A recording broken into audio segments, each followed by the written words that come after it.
సమయమనా మంచి సగినమైనది అంటున్నావు. అది ఎటువంటి సగినాలు తల్లి? మంచిది అంటున్నావా? అవు తల్లి, అది ఎటువంటి సగినాలు తెలుపు తల్లి. అలాగే చెప్తాను, అలాగే చెప్తా తెలుపు తల్లి.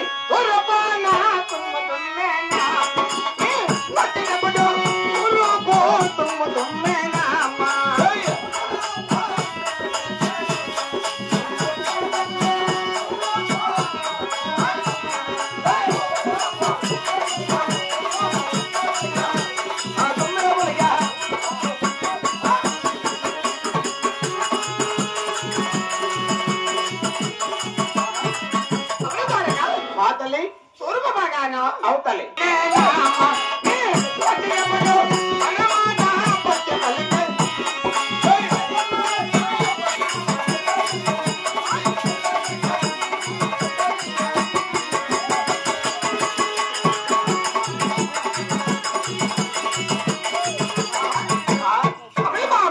తల్లి పరమటి బాగానా? అవుతల్లి. మచ్చమరగా నేను మంచిది అంటున్నావా? ఇది కూడా మంచి సెకండ్ కాదు తల్లి, ఇది కూడా మంచి సెకండ్ కాదు, ఇంకా చాలా ఉంటుంది చెప్పు తల్లి. అవునా?